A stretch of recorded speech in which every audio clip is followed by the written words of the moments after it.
Halo, assalamualaikum warahmatullahi wabarakatuh. Gimana kabarnya kalian? Mudah-mudahan sehat semua ya. Oke, kali ini kita ketemu di materi pembelajaran ya. Setelah sebelumnya kita udah sharing melalui Vicon tentang KIKD yang akan kita pelajari, kompetensi dasar yang akan kita pelajari selama kelas 12 ini ya. Oke, untuk hari ini di video ini saya ingin menyampaikan materi belajar awal. Kemarin saya udah jelasin kita punya 4 materi pokok ya. Pertama tentang firewall, kedua bandwidth, ketiga load balancing, dan keempat tentang proxy. Nah, untuk kali ini saya udah nyiapin materi tentang firewall, tapi saya akan ulang materi firewall mulai dari konsep lagi ya. Kalau sesuai urutan KIKD-nya, kita tuh ada di KIKD ketiga poin 10 ya, tentang mengevaluasi firewall. Tapi karena kemarin kalian kepotong libur ya di semester 2, terus juga PKL, makanya mungkin udah pada lupa materinya. Walaupun udah belajar firewall sama Bu Yunita sebelumnya ya. Jadi kali ini saya coba mengulang lagi supaya kalian lebih kuat lagi mengenai konsep firewallnya sebelum kita nanti praktek implementasi menggunakan perangkat jaringan yang sebenarnya. Oke, jadi di awal ini saya akan menjelaskan tentang konsep firewall. Apa yang kalian pikirkan ketika mendengar kata firewall? Pasti kalau dari segi bahasanya kan, wah, firewall berarti tembok api, fire api, wall tembok, berarti tembok yang ada apinya. Ya, kalau dari kalau kalian googling ya simbolnya firewall, pasti tembok yang ada apinya. Tapi di dalam jaringan, firewall itu kalau secara basic ya, sebenarnya tembok pemisah kalau kita bisa ilustrasikan ya.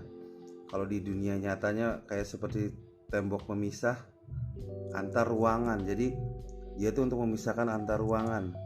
Kalau di jaringannya antara ruang private sama ruang public. Jadi kalau logika realnya, namanya tembok pemisah ruangan artinya dia untuk mencegah ketika ada sesuatu yang terjadi di satu ruangan, karena dia ada tembok pemisahnya, dia tidak akan menyambar ke ruangan yang lain. Kalau ilustrasi di sini saya mengilustrasikannya ibaratnya kalau ada satu ruangan yang disekat sama tembok pemisah, nah satu ruangan itu terjadi kebakaran karena dia ada tembok pemisahnya. Nah, ruangan sebelahnya itu tidak akan terbakar. Artinya dia untuk mencegah antara ruang satu dan ruang sebelahnya. Nah, masih di basic ya. Tapi ketika kita sudah masuk ke dalam jaringan komputer, firewall itu bisa disebut sebagai satu sistem, baik berupa software ataupun perangkat keras, yang intinya dia sebagai penjaga atau pengatur lalu lintas, atau yang mengizinkan sebuah lalu lintas yang dianggap aman untuk bisa melewati si penjaga tadi, si tembok penghalang tadi. Jadi dia bisa mengizinkan ataupun mencegah lalu lintas berdasarkan tadi aman atau tidak si yang mau melintas ini gitu. Nah, umumnya biasanya tadi saya sebutin kan bisa berbentuk hardware maupun software. Jadi bisa melalui mesin, misalkan melalui sebuah router, ataupun bisa melalui sistem operasi. Kalian kan kalau kalian cek di Windows kalian, itu ada satu sistem firewall yang bisa menghalangi sharing file, bisa menghalangi satu akses dari luar ke dalam sistem PC kalian, atau bisa juga diterapkan di dalam sebuah mesin dedicate, atau misalkan contohnya dalam sebuah router. Nah, biasanya dia di setting di dalam suatu gateway. Artinya dia berjalan di sebuah gateway. Nah, Simpelnya dia yang memisahkan antara jaringan tadi privat sama jaringan publik, jaringan lokal dengan jaringan publik, jaringan lokal dengan jaringan internet. Seperti itu simpelnya. Nah, dari segi masih lanjut lagi ya, dari segi keamanan, si firewall juga digunakan untuk membatasi atau mengontrol akses. Tadi sih mengizinkan atau mencegah. Biasanya mencegah dari akses dari luar ke jaringan privat kita, ke dalam jaringan privat kita. Ini saya gambarkan di sini ada suatu hacker yang mencoba masuk ke dalam sistem kita. Tapi sebelum masuk ke sistem kita, dia harus melewati satu tembok. Ya, tembok api tadi, firewall tadi. Atau kalau bisa istilahnya dia tembok yang menghalangi suatu serangan dari luar. Kalau zaman dulu mungkin zaman Belanda kita sebutnya benteng ya. Makanya di Indonesia banyak peninggalan Belanda tuh, benteng-benteng pertahanan yang menghalangi serangan dari luar ke dalam. Serangannya dari apa biasanya? Ya bisa jadi, kalau bahasa simpelnya dari hacker atau orang yang mau ngintip, sniffing, atau orang yang mau mencuri data ke sistem kita, seperti itu. Nah, terus apa sih yang hebatnya si firewall ini? Apa yang bisa dilakukan sama si firewall? Jadi yang pertama, dia tuh bisa sebagai checkpoint atau ibaratnya mah pusat keamanannya, pusat keamanan dari si sistem kita. Jadi ibaratnya kalau kita mau masuk, contoh kita mau masuk ke sebuah perumahan ya, biasanya kita harus melewati satu pos security. Nah, bagusnya biasanya pos security-nya satu, artinya pintu keluar masuknya satu, checkpoint-nya satu. Nah, si firewall itu berfungsi sebagai itu. Kalau gambaran misalkan ya kalian masuk ke perumahan elit aja, pasti pintunya satu dan biasanya sangat ketat. Kalian mau masuk ditanya dulu mau kemana, dari mana. Kalau diperbolehkan baru kalian bisa lewat dari checkpoint itu. Di sini saya ilustrasikan tuh ada satu security yang memeriksa orang-orang yang melalui pintu checkpointnya. Jadi gambaran simpelnya seperti itu firewall. Selanjutnya firewall juga bisa sebagai tadi kebijakan ya, dia bisa memaksa kebijakan keamanan. Misalkan lebih spesifiknya, dia bisa menghalangi sebuah akses hanya ketika ke satu direktori yang ada di jaringan privat kita, atau di jaringan yang berisi data tertentu gitu. Contoh misal kalau di sekolah kita, misalkan kamu tamu sekolah melewati satpam. Nah, biasanya kamu boleh ketemunya sama guru piket aja tuh di situ. Yang lain-lainnya nanti diperiksa lagi. Boleh nggak ketemu si A, ketemu si B, atau boleh nggak mau ngelihat data apa, mau ketemu siapa, kayak gitu. Jadi dia lebih ke kebijakan gitu ya. Kalau di konfigurasinya tuh kayak parameternya yang dipakainya apa gitu, syaratnya apa, dia boleh melewati firewall itu kayak gitu. Jadi bisa memaksa satu security police kalau di konsepnya ya. Next, nah kemudian si firewall ini juga bisa sebagai pencatat case, fungsi case kalau di jaringan. Ya kalau di sekolah kita mungkin simpelnya kayak guru piket lah. Siapa tamu yang datang nanti dicatat, ketemu siapa, namanya siapa, tanggal berapa dia datang, keperluannya apa. Jadi dia bisa sebagai fungsi mencatat. Nah dari catatan itulah nanti diambil satu kebijakan. Misalkan ada yang nggak boleh nih, ya dari catatan itu jadi dasar parameternya nanti. Tapi fungsi basicnya ya tadi mencatat tadi, case tadi. Terus firewall juga bisa membatasi akses dari luar, mengintip jaringan internal, dan kalaupun terhack maka yang kena hack cuma bagian tertentu saja. Jadi dia bisa melindungi satu bagian data di jaringan ataupun bisa keseluruhan. Jadi ada fungsi all, ada fungsi accept gitu ya. Nah, di materi selanjutnya ini masih konsep ya. Saya akan jelasin jenis-jenis firewall. Tadi kita udah memahami bareng-bareng firewall itu apa, atau apa yang bisa dilakukan sama si firewall. Selanjutnya jenis-jenis firewall ini dibagi ke beberapa bagian. Yang pertama itu namanya packet filtering gateway. Jadi firewall itu bisa salah satu jenisnya packet filtering gateway. Jadi firewall yang bekerja di model TCP/IP. Jadi dia bekerja berdasarkan konsep TCP/IP. Dia tugasnya melakukan filtering. Jadi dia menyaring data atau paket-paket yang datang dari luar jaringan yang dilindungin. Kayak tadi kan di awal. Jadi firewall itu kan tugas utamanya melindungi antara sisi publik yang mengarah ke sisi privat, ke sisi lokal. Apa yang bisa dibatasin ketika menggunakan paket filtering pada firewall? Pertama, sumber paket atau source address, alamat asal. Kalau kita bicara jaringan kan pasti di situ ada alamat asal si paket yang mau masuk itu dari area publik ke privatnya. Terus tujuannya mau kemana? Mau ke PC lokal yang mana. Terus yang ketiga, port yang digunakannya, port yang mana, atribut paket. Nah, di sini saya ada ilustrasi ini di satu gambar skema jaringannya. Di situ ada outside user yang IP-nya 170.1.1.1. Dia itu ingin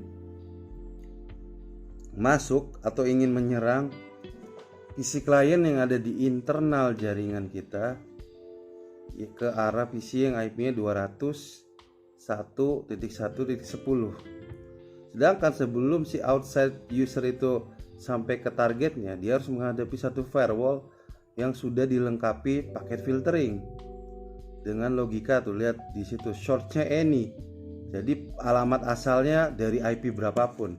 Jadi konteks di sini outside-nya 170.1.1.1. Terus tujuannya, destination-nya ke 201.1.10. Apa yang harus dilakukan ketika ada akses dengan parameter tadi? Di situ ada deny, artinya akan dihancurkan. Kalau di kasus ini artinya berapapun alamat IP si penyerang yang tujuannya ke 201.1.10, maka akan dihancurkan sama si firewall tadi. Begitu logikanya. Di sini belum pakai port ya. Jadi nanti kalau pakai port lebih lengkap lagi. Misalkan kita mau ngaksesnya melalui DNS-nya kah, melalui SSH-nya kah, atau melalui HTTP-nya kah, nanti kita harus tahu nomor-nomor portnya. Itu baru satu jenis firewall. Berikutnya ada jenis firewall namanya application layer gateway atau biasa disebut proxy firewall ya. Jadi firewall ini nggak cuma bisa bekerja berdasarkan source address, destination address atau berdasarkan portnya, dia juga bisa bekerja berdasarkan parameter kontennya. Jadi isi si data yang akan dilewatkannya. Kan sebuah data itu pasti ada pengirimnya, tujuan kirimnya, sama dia melalui port berapa, dan yang berikutnya adalah isi si data tersebut, artinya kontennya. Nah, si firewall ini biasanya digunakan pada server yang memiliki fungsi untuk memblokir situs-situs tertentu. Intinya misalkan ada satu akses dari luar yang ingin masuk ke mengakses satu layanan server, terus dia ada parameter misalkan yang extensionnya XE atau yang extensionnya MP4 atau yang extensionnya JPG. Maka ketika ada akses yang ingin mengakses satu file konten dengan syarat tadi, dengan extension tadi, dia akan dihalangi sama si firewall. Di situ ada, di sini saya udah ada nih satu ilustrasi gambar ya. Tuh misalkan ada PC school dia mau mengakses satu website di internet. Nah, ternyata konten yang dia si PC sekolah tadi tidak diperbolehkan sama si firewall berdasarkan tadi konten ini ya, konten si yang diminta, yang di request sama si PC klien tadi, si PC sekolah tadi, maka akan dihalangi sama si firewall seperti itu. Nah, yang ketiga ini firewall jenis namanya circuit level gateway. Jadi dia berdasarkan input outputnya. Kalau kita bisa lihat di sini di gambar ilustrasinya. Jadi dia bekerja di lapisan transport ya, yang ada di model OSI layer, dan melakukan suatu bentuk pengawasan dan penyaringan data yang lewat untuk selanjutnya diteruskan ke dalam jaringan atau bahkan ditolak oleh jaringan. Pengawasan terhadap hubungan awal TCP biasanya disebut dengan nama TCP handshaking, yang dimana proses guna menentukan apakah sesi hubungan tersebut diperbolehkan atau tidak. Jadi dia bisa menjaga dari sisi luar yang mau ke dalam maupun dari sisi dalam yang mau keluar. Nah, nanti kalau kita penerapannya di satu perangkat, misalkan di Mikrotik, ini dibagi ke dalam 3 bagian sih, ada in, forward, sama out. Jadi ada yang kalau in yang dari dalam, jaringan dalam mau keluar, itu bisa dihalangi juga sama si firewall. Kalau yang out, yang dari luar mau masuk ke dalam, nanti si aturan firewallnya bisa ditaruh di sisi luar atau di sisi dalam. Nanti kalau kita penerapannya pakai Mikrotik, nanti ada yang namanya forward di sisi ketika si paket itu akan dilewatkan dari satu router, itu nanti bisa dihalangin menggunakan parameter tertentu tadi. Nah, yang keempat ini stateful multi-layer inspection firewall, SMIF.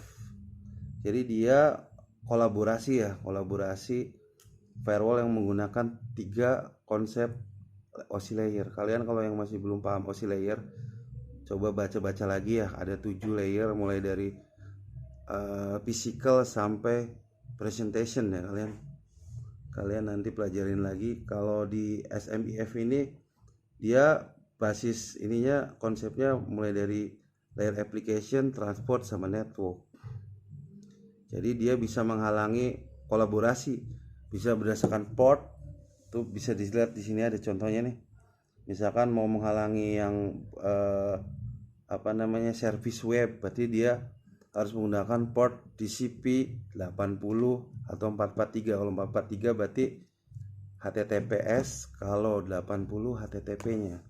Terus misalkan mau menghalangi satu akses yang melalui FTP misalkan, berarti dia juga pakai TCP. Jadi kalian harus tahu mana TCP, mana yang masuk UDP, terus berapa nomor portnya, baru bisa digunakan parameter itu di dalam sebuah firewall. Jadi harus hafal sih, harus dulu, karena di luar kapal misalnya FTP, TCP nomor portnya 20 atau 21. Kalau web berarti HTTP sama HTTPS 80 sama 443. Terus misalkan mail juga masuknya TCP, ada 25, ada 110. Kalau 25 untuk ngirim, 110 untuk menerima, narik si data mailnya.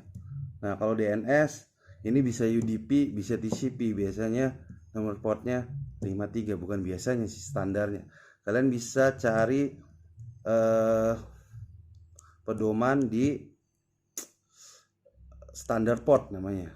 Jadi ada ribuan port dengan nomor uniknya, kalian bisa download. Tapi ini biasanya kalau di networking ada beberapa port-port tertentu yang sering dipakai. Jadi ini yang harus kalian kuasai, harus kalian hafal sih sebenarnya. Tapi nggak usah dihafalin yang kayak gimana, nanti juga kalian hafal sendiri. Sambil jalan gitu pasti dia hafal sendiri gitu. Nah, mungkin itu aja materi kali ini ya, lumayan banyak, atau lumayan mungkin banyak hal yang baru yang kalian baru dengar. Mudah-mudahan ini bikin kalian penasaran, bikin kalian jadi menggali lagi ya selain dari saya, atau nanti kita bisa, nggak tahu kapan kita bisa praktek langsung. tapi akan saya bikin sih video-video praktikumnya ya. Jadi next kita akan menerapkan tadi tuh beberapa jenis sama apa yang bisa dilakukan tadi di dalam satu perangkat.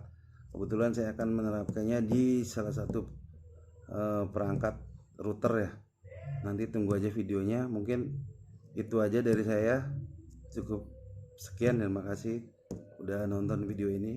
Wassalamualaikum warahmatullahi wabarakatuh.